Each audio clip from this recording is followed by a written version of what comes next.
मराठियों से बातचीत की और जानने की कोशिश की कि यहाँ की नब्ज है क्या। सुनिए। महाराष्ट्र मुंबई में मराठी और हिंदी का मुद्दा चर्चा में, इसी मुद्दे पे बात करने के लिए हमारे साथ कोई मान्यवर है। हम उनसे बात करते हैं कि क्या उनकी राय है मराठी और हिंदी के मुद्दे के बारे में। चिंटू जी, आप पहले बताइए कि राज ठाकरे ने एक मांग की है, राज ठाकरे की पार्टी ने, कि यहाँ पर 80% रिजर्वेशन मराठी लोगों को दी जाए। ये आपकी क्या इस बारे में आपकी क्या राय है? देखिए, भूमिपुत्रों को तो पहले जॉब मिलने चाहिए। 80% जो अगर जीआर में लिखा होगा, महाराष्ट्र सरकार के कानून में लिखा होगा, तो ये मांग जायज़ है। मगर उस मांग को मांगते हुए अगर मारपीट की जाए, गुंडागिरी कर जाए, तो ये कायदा हाथ में लेने की बात होगी, वो गलत है। अगर उनकी मांग 80% भूमिपुत्रों को जॉब के लिए, मराठी लड़कों के लिए है, तो उस मांग में हम भी समर्थन देते हैं, मगर गुंडागिरी को हम समर्थन नहीं देते। वो मांग अगर जायज़ होगी तो उसको समर्थन मिलना चाहिए। भूमिपुत्रों को 80% जॉब महाराष्ट्र सरकार में मिलना चाहिए, यही ये मैं मानता हूँ। मगर उसके लिए मार झोड़ मत कीजिए, मारपीट मत कीजिए। अगर मारपीट करते हैं तो वो गलत है। प्रांतवाद, प्रदेशवाद, ये नहीं होना चाहिए। जी, आपको क्या लगता है 80% रिजर्वेशन मिलना चाहिए कि क्या? नहीं, भूमिपुत्रों को हर स्टेट में हर जगह पर मिलना ही चाहिए, क्योंकि यहाँ पर जो रिसोर्सेज रहते हैं, जंगल ज़मीन जो रहते हैं, वो भूमिपुत्रों की होती है। और जो मनसे ने जो मांग की थी वो पनवेल में शायद की थी, और उस परिवेश में की थी कि बहुत सारे अलग अलग स्टेट से लोग आके वहाँ पर ज़मीन खरीद रहे हैं, तो वहाँ के भूमिपुत्र है, उनको अन्याय नहीं होना चाहिए। और भूमिपुत्रों को उन्होंने तो ये भी कहा था कि पार्टनर होना चाहिए आप वहाँ पर। तो ये मांग में कोई गलत बात नहीं है। आप दुबई में भी जाते हैं तो वहाँ पर आपको पार्टनरशिप लेनी पड़ती है वहाँ से। तो भूमिपुत्रों को मिलना ये अन्याय की बात नहीं, न्याय की बात है, ऐसा मुझे लगता है। आप क्या बताएंगे सर, ये 80% जो भूमिपुत्रों को जो देना चाहिए रिजर्वेशन, जो मांग हो रही है, आपको क्या लगता है? देखो, इसमें ऐसा है कि ये जो परसेंट वाला है, मैंने पहले ही बताया है कि कितना परसेंट है उस पर मेरा अध्ययन नहीं है, इसलिए परसेंट पर मैं नहीं बोल पाऊंगा। लेकिन एक जो जनरल कॉन्सेप्ट की बात है उस पर मैं ज़रूर कहूँगा कि ये सब जानते हैं, और इसमें कोई नया बात नहीं है कि भाषा के आधार पर ही बॉम्बे प्रोविंस डिवाइड हुआ, और भाषा के आधार पर ही गुजरात बना है, महाराष्ट्र बना है। भाषा के आधार पर ही इसकी संरचना जो कुछ बाकी हुआ, ऐतिहासिक और भौगोलिक हुआ है। ये सब सच है, सच से कोई भी इनकार नहीं कर सकता, और facts can't be denied at any point of time. और लगभग महाराष्ट्र में 9.5 या 10 करोड़ मराठी स्पीकिंग लोग हैं जो मूल रूप से मराठी ही बोलते हैं।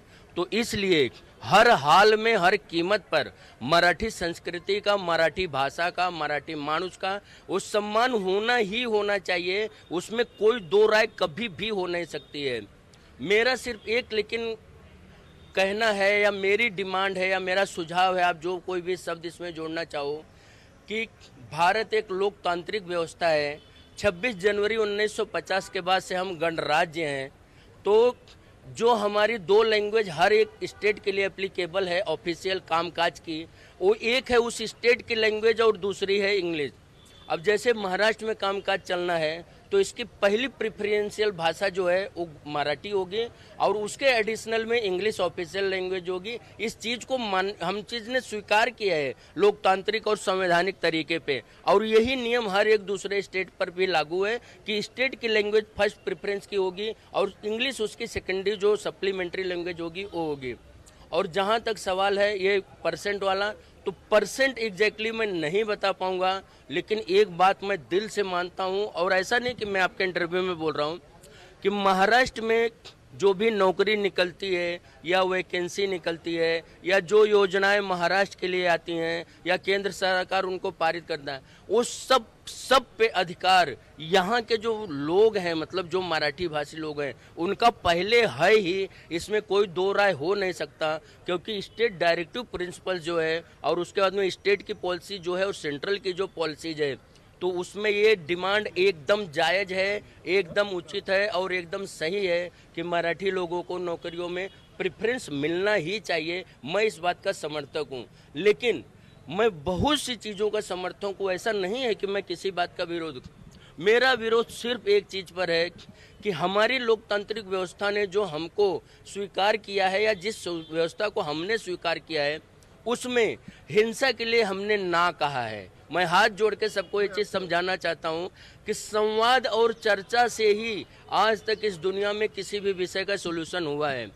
तो 26 जनवरी 1950 के बाद से हमने कहा, हमने जो स्थापना किया लोकतांत्रिक, संवैधानिक, व्यवहारिक, सामाजिक, हमने ये कहा कि हम जो कुछ भी बात कहेंगे, जो कुछ भी बात करेंगे, वो हम चर्चा से, संवाद से, आपसी बहसबाजी से, सहमति से करेंगे और हम किसी भी बात पर हिंसात्मक नहीं होंगे। ये मैं नहीं बोल रहा हूँ, आप पढ़ लो, एक शब्द भी अगर कहीं लिखा होगा कि हमको इसमें हिंसा लाना है या, तो मैं उस चीज़ का समर्थक नहीं कर पाऊंगा, इसलिए क्योंकि मैं खुद वो चीज़ जो कर नहीं सकता वो मैं कभी किसी को और मैं कह नहीं। हाँ, आपको बातचीत करना है, संवाद करना है, चर्चा करना है, बहस करना है, मैं 100 घंटे तक अवेलेबल हूँ, वो चाहे वो चीज़ों के समर्थन में हो या चीज़ों के विरोध में हो। लेकिन जो मुझे मिला है, जो हमारे पूर्वजों ने दिया है, जो कह करके गए, अभी 15 अगस्त आने वाला है, 15 अगस्त को आप स्वतंत्रता दिवस ही मनाने वाले हैं ना, उसको दूसरी भाषा में आज़ादी का दिवस कहा जाता है। तो हम लोगों को ये भी ध्यान में रखना चाहिए कि हमारे ऊपर दूसरे लोग शासन क्यों कर सके, क्योंकि ऐसे ही हम लोग अलग अलग थे। हम एक हुए तब हमने जाकर के ये आज़ादी को पाया था। तो इस आज़ादी का सबको सम्मान करना चाहिए। हर किसी का एक फ्रीडम है, उसका स्पीच ऑफ एक्सप्रेशन है। जो लोकतांत्रिक अधिकार और संवैधानिक अधिकार इनको मिलता है, इनको मिलता है, वही मुझे मिलता है, हर एक नागरिक को मिलता है। उसमें कोई भेदभाव तो है नहीं। आप अगर देखेंगे संविधान का जो सेंटेंस है, we the people of India, we citizens of India, we all are equals in India, तो हमारे जो मतभेद, मैं ना नहीं कहूँगा, 140 करोड़ का जो देश है वो बिना लफड़ा झगड़ा विवाद का चल ही नहीं सकता है, असंभव है। लेकिन हर एक बात का एक प्रॉपर फोरम, एक लोकतांत्रिक पद्धति, एक संवैधानिक तरीका जरूर होना चाहिए, इतना मैं जरूर कहूँगा। अच्छा, आपको क्या लगता है हिंदी और मराठी के मुद्दे के बारे में जो 80% की मांग हो रही है उसके बारे में? पहली बात तो मराठी में महाराष्ट्र से हो तो मराठी मेरा पहला प्रेफरेंस है। अभी हम बोलते दिल्लीचे ही तख्त राखतो महाराष्ट्र माझा, मतलब महाराष्ट्र की वैल्यू दिल्ली में पता है लोगों को क्या है। तो इसमें कैसा है, महाराष्ट्र में पहली प्रायोरिटी महाराष्ट्र को देनी चाहिए। अभी आप बोलोगे कंट्रोवर्सी, बहुत सारे लैंग्वेज है इंडिया में, आप देखने जाओगे तो तमिल है, साउथ में बहुत सारे, मतलब एक अलग अलग अपनी भाषा है, संस्कृति है, पर महाराष्ट्र की वैल्यू रखनी चाहिए। सरकार ने इस मुद्दे पे ज़्यादा, सरकार दूसरे मुद्दों पे ज़्यादा फोकस कर रही है। ये महाराष्ट्र में रहनी चाहिए, जो मतलब जो बोलते हैं ना हम कि इस चीज़ को फोकस करो, ये इम्पोर्टेंट है। ये लोगों से अभी प्रॉब्लम क्रिएट हो रही है, इससे बहुत सारे लोग क्या हो रहे, हल्ले हो रहे, झगड़े हो रहे, कंट्रोवर्सी, उसमें दूसरे फ़ायदा उठा रहे। महाराष्ट्र के लोग ये सब करेंगे नहीं, हम यहाँ पे कमाने आए, इस मिट्टी में हम लोग ये सब करने नहीं आए। मैं इतना ही बोलूँगा कि सरकार ने इस पे अमलबजावनी करनी चाहिए अच्छी तरीके से, और दोनों बाजू से देखना चाहिए कि क्या है, क्योंकि सिक्के को एक ही जगह नहीं रहती, दोनों जगह रहते। ये जो मारपीट हो रही है उसके बारे में क्या कहेंगे? मारपीट हो रही है, अभी तो मैं तो नहीं था इस जगह पे, तो इसके लिए मैं कुछ बोल नहीं सकता हूँ, समझ रहे हो। मारपीट हो रही है, मैं देखा न्यूज़ पे, पर इस पे क्या है, मैं खुद मेरे आंखों से देखा नहीं हूँ ना, मुझे मीडिया दिखा रही है, प्लेटफॉर्म्स पे देख रहा हूँ। इसमें मैं नहीं जज कर सकता कि क्या गलत है क्या सही है। आपको क्या लगता है मारपीट के बारे में? नहीं, मारपीट मतलब ऐसा है कि पूरे राज्य भर में मारपीट हो रहा है, ऐसा भी नहीं है। कुछ जगह पर कुछ मामला हुआ है, ये सच है, लेकिन पूरे राज्य भर में हर जगह मारपीट ही हो रहा है, सब जगह दंगा हो रहा था, ऐसा कुछ नहीं है। ये सब बात गलत है, लेकिन कुछ घटनाएं जो हुई हैं वो सबको टीवी पर सबने देखा है। लेकिन सुबह से उठ के रात तक मारपीट ही हो रहा है, दंगा ही हो रहा है, लफड़ा ही हो रहा है, तो ऐसा भी नहीं है। ये सब गलत परसेप्शन है, इस बात में कोई मतलब नहीं है। लेकिन कुछ जगह जो हुआ है वो हुआ है, और सबने देखा है तो देखा है, और सबने अपना विचार व्यक्त किया है। मुझे कुछ नया बोलने जैसा उसमें कुछ है नहीं। मारपीट के बारे में आप क्या? देखिएगा, एक बात है कि गिव रिस्पेक्ट टेक रिस्पेक्ट।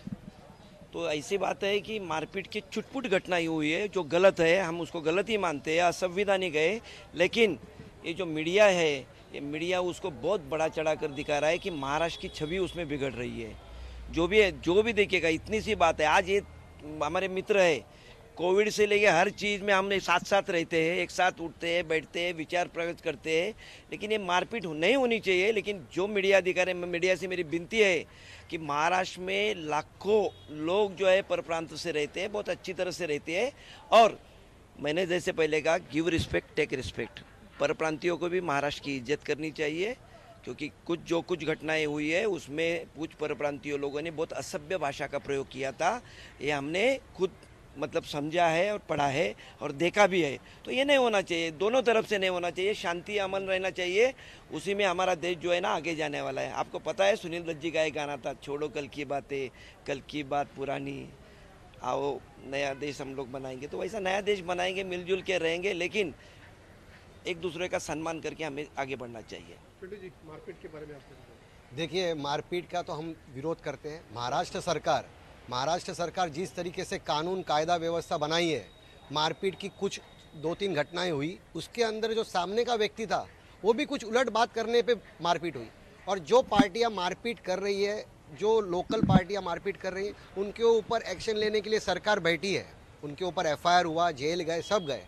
मगर जो पर प्रांतीय लोग आके यहाँ माजूरीगिरी, जो मराठी में बोलते हैं माजूरीगिरी करतात, उसके ऊपर भी नियंत्रण होना चाहिए। आप बाहर से आए हो, आप 15-20 साल से इस महाराष्ट्र में रहते हो, तो आपको मराठी आनी चाहिए। जिस धरती पे आप कमाते हो, खाते हो, आपका बसेरा करते हो, वहाँ की भाषा आप नहीं बोलोगे तो आपको इस दर की भूमि से, आपके यहाँ के लोगों से आपको नफरत है, यहाँ की भाषा से आपको नफरत है, ये भी बात देखनी चाहिए। तो मारपीट ना करे, मगर मारपीट के लिए कानून बना हुआ है। मारपीट क्यों होती है उसकी भी रिसर्च होनी चाहिए। मारपीट क्यों होती है, आदमी क्यों मारता है, वो सामने वाला किस तरीके से रिएक्शन देता है, उसके ऊपर मारपीट होती है। तो जो लोग यहाँ से काफ़ी सालों से रह रहे हैं उनको मराठी आनी चाहिए, ये मेरा भी सिद्धांत है। Sudhakar Kashyap, India news, Mumbai.